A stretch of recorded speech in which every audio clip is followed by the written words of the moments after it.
Hi guys, it's me Katie, bringing you a very highly requested video. As you can tell by the title, we are talking about laybacks today.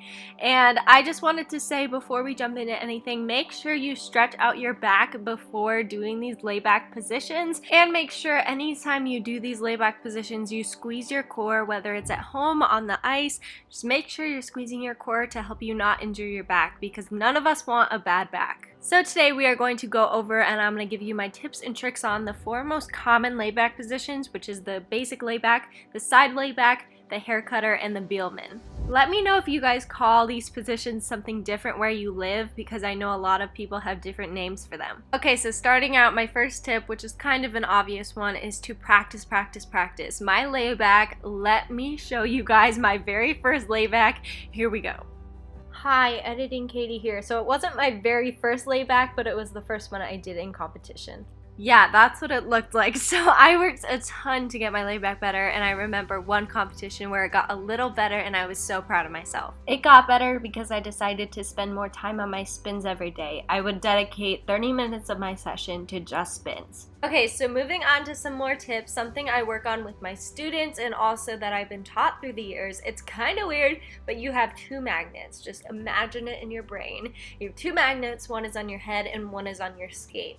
And it's like the magnets are pulling you together, and that force is making your layback spin faster. It helps you keep the spin centered and just all around better. So I definitely recommend just picturing this in your brain, and also just think about working on your hips and your hip flexibility. Believe me, my hips are the most unflexible thing on my body, but I really work on them, really stretch them out every day, especially before I do my laybacks, just so I don't injure myself. Remember to squeeze your core whenever you're stretching out your hips and your back, obviously. So yeah, just really work on getting those hips forward. Like you can see in my layback spin, it just makes your spin so much prettier. You stay more centered, you stay more balanced. So yeah, I definitely recommend working on those hips. It's one of the most important things about a layback. Also, you guys, just in case you're confused about me saying like hips, it's like the front of your hips, almost like you're tucking your butt under, like you don't want to stick your butt out. That is the worst thing to do in a layback. So always remember, like in ballet, you want to tuck your butt under and push the front of your hips forward.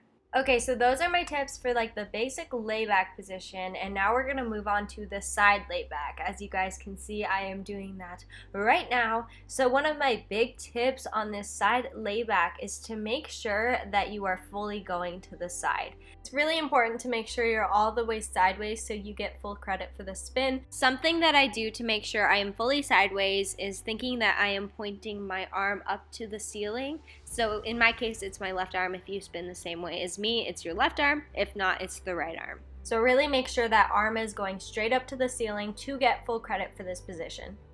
And now we're going to imagine something again. I know I keep telling you guys to make up things in your head, but I swear it really helps. Okay, so here is what we are going to imagine. So there is a wall in front of you and behind you, and you really have to lean over in a way where you're not going too far forward or too far back, because that could get you off your center. You can lose your balance and travel, and we do not want that. So really think you are just leaning to the side, and I know it might hurt your side core, but remember, stretch it out, squeeze that core, it will get better, I promise. Now moving on to the hair cutter position. I know I've said this the whole video, but make sure you stretch and squeeze your core every time you do this. I just don't want you guys to get hurt, so I'm reminding you. This is also a great stretch to work on at home before hitting the ice and trying it. So let's just talk about some of my tips for the hair cutter. So first of all, I grab my blade from like the outside of my boot and kind of turn my hand to pull it up. I've never really seen anyone grab it from the inside, but if it works for you and that's what's best, do it. And for hair cutters, for me, people do it differently. You can bring your blade to your head,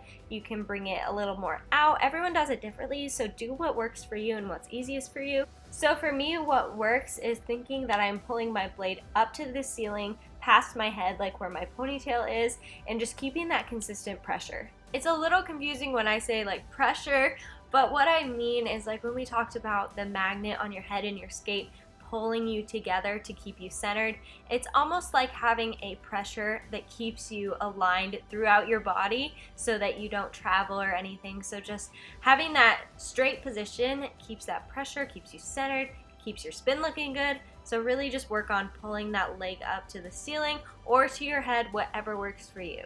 I really slowed this video down so you could see my leg position. So as you can see, my knee is pointing straight to the ground and I am keeping it very straight so that I can spin fast and stay centered.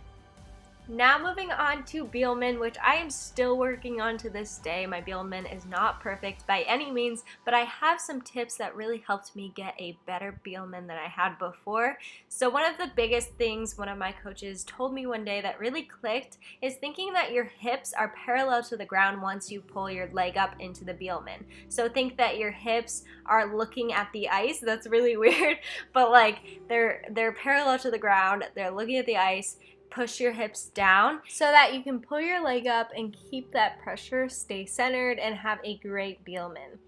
Also, for the head in a Bealman, you can tilt it back, keep it straight. I do both, so it's up to you guys. I would definitely say to practice it straight when you're just starting it, but you could always tilt it back once you get better at it. Now that we're all done, I have one more huge tip for you guys. I just filmed this at home because we're not really allowed to film at the rink. So if you're having a problem with your shoulder coming up, use this position to really help you get that shoulder down. So whatever shoulder's coming up, push it down with your other hand. Hope that makes sense, but this really helped me fix my layback position. One more quick thing about your layback spin and all spins in general, make sure you are holding each position for at least 2 revolutions. What I do is hold each position for at least 3 because I don't even want to take a chance of not getting the level or position. And also remember, the judges don't start counting until you fully get into your position, and make sure you don't start counting until you fully get into that position. So those are some tips if you guys are starting to go in IJS or you've been in IJS for a while. It's just the judging system that the judges use these days at competition. So make sure you are counting all of your spins. I love you guys so much. If you have any more questions about laybacks or you want to see more videos about spins, jumps, whatever, let me know in the comments down below. I will try my best to answer those questions and make those videos for you guys. I love you so, so much. Make sure to give this video a big thumbs up if you enjoyed it. Also, click that subscribe button down below. Remember, you are awesome and don't let anybody ever tell you otherwise. I will see you guys next time. Bye, my skaties. Mwah. And then I'll let you